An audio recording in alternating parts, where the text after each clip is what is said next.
विलायती मौसी।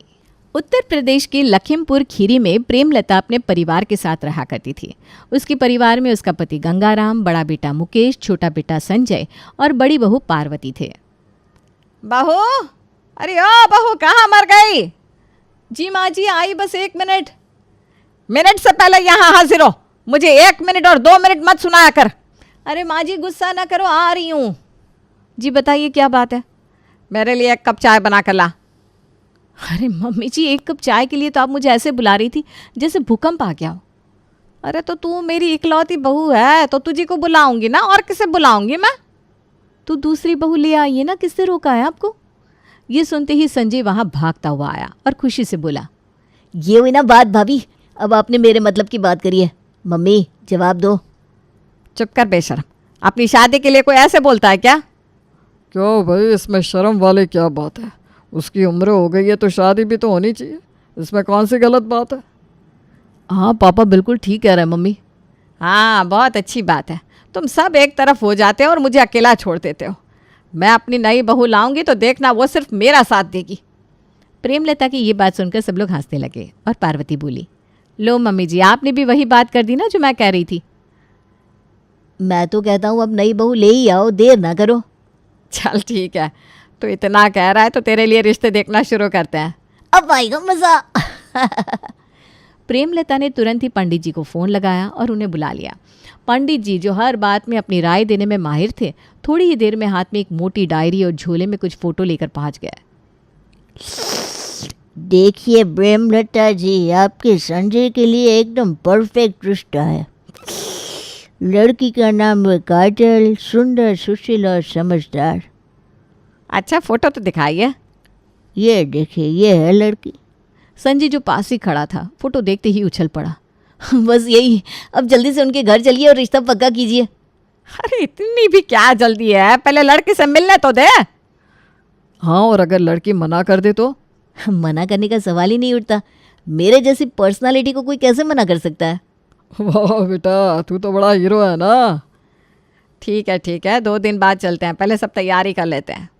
2 दिन बाद संजय का पूरा परिवार काजल के घर पहुंचा। काजल के माता पिता चित्रा और प्रदीप बड़े स्नेह से उनका स्वागत करते हैं। चाय नाश्ते के बाद बातचीत शुरू होती है। बेटा क्या करती हो तुम? मैं बिजनेस करता हूँ आंटी जी, और साथ ही अपने पिताजी का हाथ भी बटाता हूँ। अच्छा, और तुम्हारे क्या शौक है? शौक? मुझे खाना बनाना, घूमना बहुत पसंद है, और हाँ, शादी करने का भी बहुत शौक है। तुम तो बड़े मजाकिया हो। सभी लोग हंस रहे थे। अब प्रेमलता ने काजल से सवाल करना शुरू किया। बेटा, तुम्हें खाना बनाना आता है? जी थोड़ा बहुत। और ये बताओ, क्या तुम्हें मेरी तरह हुक्म चलाना पसंद है? जी, आपसे सीख जाऊंगी। फिर से सब हंसने लगे। थोड़ी बातचीत के बाद काजल और संजय को अकेले में बात करने का मौका दिया गया। दोनों ने एक दूसरे को पसंद किया और कुछ ही देर में बात पक्की हो गई। लो भाई, अब सबका मुंह मीठा करो। लेकिन मम्मी जी, मिठाई खाकर कहीं आपकी शुगर ना बढ़ जाए। अरे चुप कर, ऐसे समय में बीमारियों की बातें मत कर। मेरे बच्चे का रिश्ता तय हुआ है, ऐसे समय में मीठा नहीं खाऊंगी तो कब खाऊंगी? मरने के बाद। अरे भाग्यवान, मरने की बातें ना करो। सभी लोग बहुत खुश थे। संजय और काजल की शादी की तैयारियां शुरू हो गई और घर में खुशियों का माहौल छा गया। शादी की तैयारियां जोरों पर थी। घर के हर सदस्य को अपने अपने काम दिए गए थे। गंगाराम हमेशा की तरह खर्चों की लिस्ट में उलझे हुए थे, जबकि प्रेमलता हर रस्म की बारीकियों पर ध्यान दे रही थी। आजकल मैरिज हॉल भी कितने महंगे हो गए। जो शहर के अंदर है वो लाखों का है, और जो थोड़ा सस्ता है वो ऐसे जंगल में पहुंचा दिया है जिसकी हद नहीं। मुझे चित्रा बहन जी को कॉल करके पूछ लेना चाहिए, उनके यहाँ हर रस्म कैसे होती है। शादी वाले दिन कोई बवाल नहीं होना चाहिए। मुकेश बाजार से सामान लाने और व्यवस्था करने में व्यस्त था और पार्वती पूरे घर के अंदरूनी काम संभाल रही थी। आप लोग मुझे देखकर बता देना कि कोई और सामान लाना है तो मैं जाकर ले आऊँगा। हाँ ठीक है, मैं देख लूँगी, लेकिन हो सके तो आप भी देख लेना, क्योंकि मैं घर की सफाई कर रही हूँ। ठीक है, लेकिन पहले मैं थोड़ी देर आराम कर लूँ, बहुत थक गया हूँ। बाकी सब अपने अपने काम में लगे थे, लेकिन रीचा का ध्यान सिर्फ एक चीज़ पर था, वो था शॉपिंग। हर दिन उसके हाथ में नए नए बैग आते और संजय उसे देखते ही चिढ़ाना शुरू कर देता। अरे रीचा, शादी तेरी हो रही है या मेरी? इतनी शॉपिंग तो दुल्हन भी नहीं करती। भैया तुम चुपचाप शादी करो ना, मेरे शौक पर ध्यान मत दो। लगता है तूने मेरी शादी को बहाना बना लिया है अपना वार्डरोब बदलने का। भैया एक और शब्द बोला ना तो तुम्हारे कपड़े गायब कर दूंगी, फिर अपनी शादी में भिखारी लगोगे, समझे? इस हंसी खुशी के बीच प्रेमलता को अचानक अपनी बहन पुष्पा का ध्यान आया। उसने मुकेश को बुलाकर कहा, अरे मुकेश, जरा अपनी मौसी को फोन तो लगा दे। मौसी?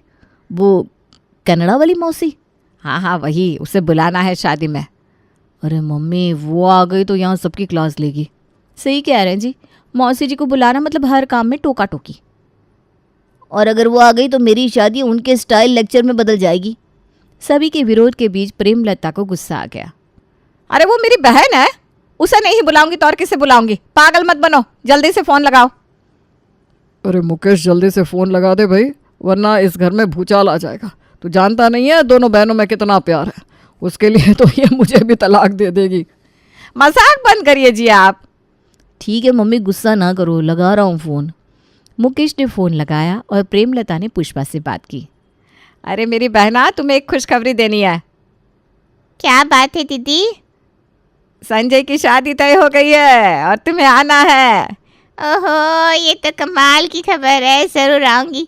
मुझे व्हाट्सएप पर इनविटेशन कार्ड भेज दो। ठीक है, मैं संजय से कहकर अब भी इनविटेशन कार्ड भिजवा दूंगी, पर तुझे हर हाल में आना है, ठीक है? हाँ दीदी ज़रूर आऊँगी। प्रेमलता ने फ़ोन रखते ही संजय को कार्ड भेजने को कहा। घर के सभी लोग थोड़ा परेशान तो थे, लेकिन प्रेमलता अपनी बहन के आने से बेहद खुश थी। उसके बाद सब वापस अपने अपने काम में लग गए। पूरे घर को गेंदे के फूलों से सजाया गया। इसी बीच एक दिन काजल के पिता प्रदीप ने उनको खाने की लिस्ट भेज दी, जिसमें कई तरह के पकवान थे और साथ ही मीठे में गुलाब जामुन थे। इतना बहुत है ना, कुछ बढ़वाना तो नहीं है? नहीं जी, फालतू खर्चा क्यों करवाना है लड़की वालों को, ठीक तो है सब। फिर 2 दिन बाद पुष्पा अचानक घर आ धमकी। उनका बदला हुआ रूप सबको चौंका गया। दीदी देखो मैं आ गई। अरे पुष्पा तू आ गई, मैं बहुत बहुत बहुत खुश हूँ। दीदी अब मुझे पुष्पा मत कहो, मेरा नाम पैम है। Pam is very cool. Pushpa sounds so desi and down market. ये तूने अपना नाम कैसा रख लिया, पैम? लग रहा है जैसे कोई पहनने की चीज़ हो, जैसे पैंट। जस्ट शट अप दीदी। हाय हाय, कितनी बदतमीज हो गई है कनाडा जाके, अपनी दीदी को शट अप बोल रही है। ओह माय गॉड दीदी, मैं कोई बदतमीजी नहीं कर रही हूँ, वहाँ ऐसे ही बोलते हैं। और वो कनाडा नहीं कनाडा होता है। अच्छा ठीक है, जो भी होता है, अपना ये विलायतीपना छोड़ और हमारे साथ शादी एंजॉय कर। ये सुनकर सभी अपनी हंसी दबाने लगे। फिर पुष्पा उर्फ पैम गंगाराम से मिलने आगे बढ़ी। नमस्ते जीजा जी।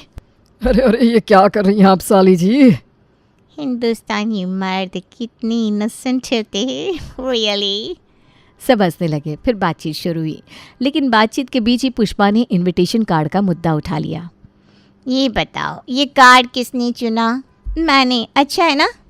तुम्हारी पसंद कितनी घटिया है, इतना basic boring old fashion design चुना तुमने। कनाडा में तो ऐसे ऐसे कार्ड होते हैं कि तुम देख लो तो बेहोश हो जाओ।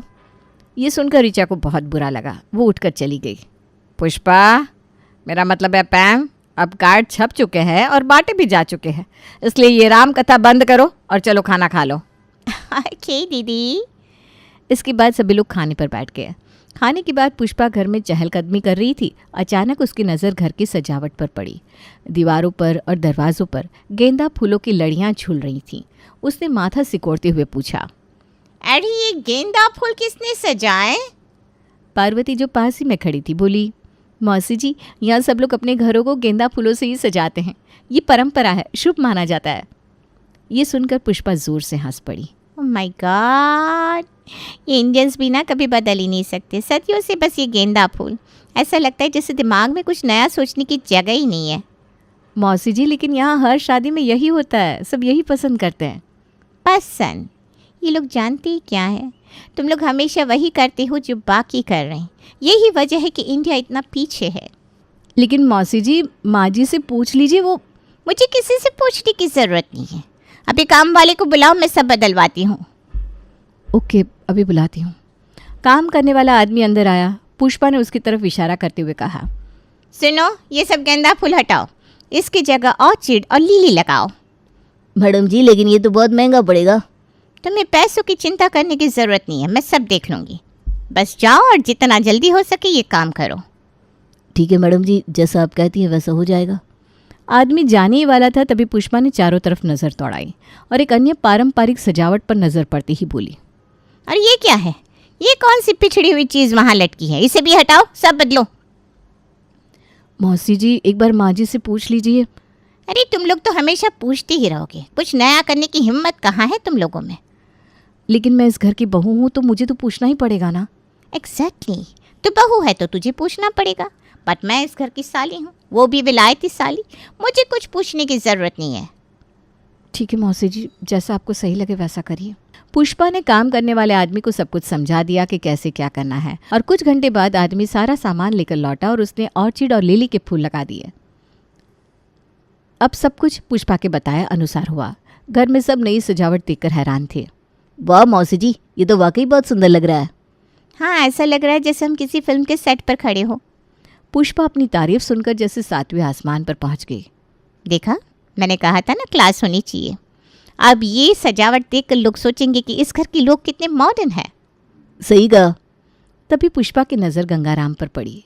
उसे बुलाते हुए कहा, जीजा जी सुनो, शादी में खाने में क्या क्या होगा मुझे लिस्ट दिखाओ।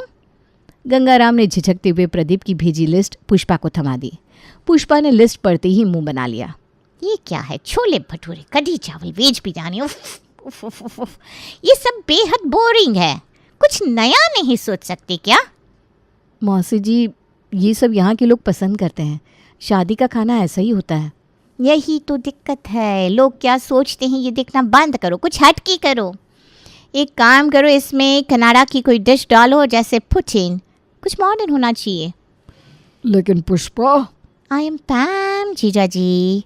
हाँ भाई, हाँ वही पैम, लेकिन वो लेकिन कुछ नहीं, प्रदीप को फ़ोन लगाओ, मैं खुद बात करूँगी। प्रेमलता देखो तो। देखो क्या, आपकी इकलौती साली है, उसकी एक बात तो मान लो।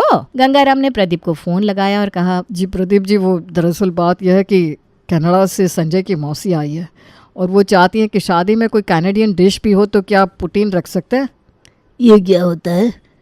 मुझे तो नहीं पता ये क्या होता है, लेकिन कोई कैनेडियन डिश है तो आप पता करवा लीजिए और बनवा लीजिएगा।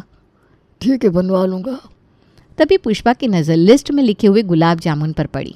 उसने गंगाराम से फ़ोन लेकर कहा, हेलो मिस्टर प्रदीप, आपको तिरामिसू के बारे में पता है? तिरामिसू? नहीं, ये क्या है? आपको ये भी नहीं पता? गूगल करो, ये एक वेस्टर्न डेजर्ट है। गुलाब जामुन की जगह ये रखो, आपके मेहमान खाकर पागल हो जाएंगे। ठीक है मौसी जी, जैसा आप कहें। अरे मैं आपकी मौसी नहीं हूँ, बच्चों की मौसी हूँ। अब सॉरी बहन जी। जब पुष्पा फ़ोन रखकर पलटी तो देखा कि घर के बाकी सदस्य माथा पकड़कर खड़े थे। हे भगवान, ये शादी है या मौसी जी का देश बदलो प्रोजेक्ट? रिलैक्स करो मौसी जी, जब तक यहाँ हैं हम सबको मॉडर्न बना देंगे। तुम लोग मजाक उड़ाओ, पर शादी के दिन सब मेरी तारीफ करेंगे, बस देखते जाओ। अगले दिन सुबह सुबह पुष्पा ने पार्वती को बुलाया। चाय का कप हाथ में लेकर उसने इधर उधर देखा और धीरे से पूछा, पार्वती एक बात बताओ, तुम्हारे घर से शादी में क्या जा रहा है? मतलब लड़की को क्या दिया जा रहा है? मौसी जी, हमारे घर से तो सोने की एक अंगूठी दी जा रही है, यही हमारी परंपरा है। ये सुनते ही पुष्पा जोर से हंसने लगी। सिर्फ सोने की अंगूठी? तुम लोग अब तक उसी पर अटके हुए हो? अरे ये सब पुराने ज़माने की बातें हैं। दुनिया में अब पिंक गोल्ड और वाइट गोल्ड का ज़माना आ गया है और तुम लोग वही पुराने तरीके अपनाए जा रहे हो। कुछ तो नया करने का सोचो। मौसी जी, हमारे माँ पापा अपनी हैसियत के हिसाब से ही काम कर रहे हैं, हमें यही सही लगता है। हैसियत? अरे लोग क्या कहेंगे ये सब छोड़ो, सुनो मेरी बात। डायमंड की अंगूठी बनवाओ, वो भी वाइट गोल्ड के साथ, तब लगेगा कोई चीज़ दी है। पार्वती को अब गुस्सा आने लगा। उसने पलट कर पूछा, और मौसी जी आप क्या दे रही हैं अपनी भांजी की शादी में? पार्वती, मैं तो काजल को डायमंड नेकलेस दूंगी, ये मेरी तरफ से एक खास गिफ्ट होगा। पार्वती ये सुनकर हंस पड़ी और मज़े लेते हुए बोली, मौसी जी सिर्फ डायमंड नेकलेस? आप तो कनाडा से आई हैं, लोग क्या कहेंगे कि इकलौती मौसी ने बस एक नेकलेस दिया। अरे भला बताइए, ऐसा भी कहीं होता है क्या? कम से कम पूरा डायमंड सेट तो देना चाहिए। पुष्पा का चेहरा थोड़ी देर के लिए उतर गया, लेकिन उसने बात संभालने की कोशिश की। अरे सेट तो भारी पड़ जाएगा, नेकलेस ही काफ़ी नहीं है। मौसी जी, लोगों को बातें बनाने का मौका मत दीजिए। वो तो ये भी कहेंगे कि मौसी ने सिर्फ लड़की के लिए गिफ्ट लाया, बाकी के लिए कुछ नहीं। आपको सबके लिए कुछ न कुछ लाना चाहिए था ना। पुष्पा ने दिल पर पत्थर रखकर कहा। अच्छा ठीक है, सबके लिए कुछ ना कुछ मंगवा देती हूँ। कुछ घंटे बाद गंगाराम के पास शादी में हो रहे खर्चों के बिल आने लगे। ओहो, ये जो नए फूल मंगवाए गए थे उसका तो बहुत बिल बढ़ गया है। और प्रदीप जी का फ़ोन आया था कि खाने में जो चेंज हुआ है वो भी काफ़ी महंगा पड़ रहा है, क्या करें। पापा जी ऐसा कीजिए ना, ये सारे बिल मौसी जी के पास पहुंचा दीजिए। ये सारे बदलाव उन्हीं की वजह से तो हुए हैं। हाँ, ये आइडिया अच्छा है। गंगाराम ने तुरंत सारे बिल पुष्पा के पास भिजवा दिए। पुष्पा जब बिल देख रही थी तभी उसे सुनार का भी फ़ोन आया। पुष्पा जी, आपने जो डायमंड सेट मंगवाया था उसकी कीमत अनुमान से ज़्यादा आ गई है, आपको तुरंत एडवांस देना होगा। ठीक है, मैं कोशिश करती हूँ। पुष्पा ने फ़ोन रखा और खुद से बोली, ये सब क्या हो रहा है? ये तो बहुत महंगा पड़ रहा है और ये सारे बिल मेरे पास क्यों आ रहे हैं? ये तो शादी के खर्चे हैं, इन्हें तो घर वाले ही संभालते हैं। मौसी जी, इन सारे खर्चों की जड़ आपकी दी हुई राय है। आप ही ने कहा था ना, फूल बदलवाओ, खाना बदलवाओ। अब राय के साथ पैसे देना भी तो ज़रूरी है ना। अरे लेकिन मेरी बहन यहाँ मेहमान है, वो क्यों देगी पैसे? मेहमान घर में बदलाव नहीं करवाते, तो जो बदलाव करवा सकता है वो पैसे भी दे सकता है। मौसी जी, आपने जो बदलाव कराए उनका बिल तो आप ही को चुकाना पड़ेगा, ये तो न्याय संगत है। पुष्पा के पास अब कोई जवाब नहीं था। उसने भारी मन से सारे पैसे चुकाने की हामी भर दी। शादी का दिन आ गया, सब खुश थे, लेकिन पुष्पा का चेहरा उतरा हुआ था। पार्वती, मुझे अपनी गलती का एहसास हो गया है। मैंने बिना सोचे समझे राय दी और उसका नतीजा अब भुगत रही हूँ। मुझे माफ़ कर दो। मौसी जी, माफ़ी मांगने की ज़रूरत नहीं है। हमने आपको सबक सिखाने के लिए ऐसा किया। अगली बार राय देने से पहले 2 बार सोचिएगा ज़रूर। अब तो राय देने से पहले 100 बार सोचूंगी। इस शादी ने मेरी अकल ठिकाने लगा दी। शादी खुशी खुशी संपन्न हुई।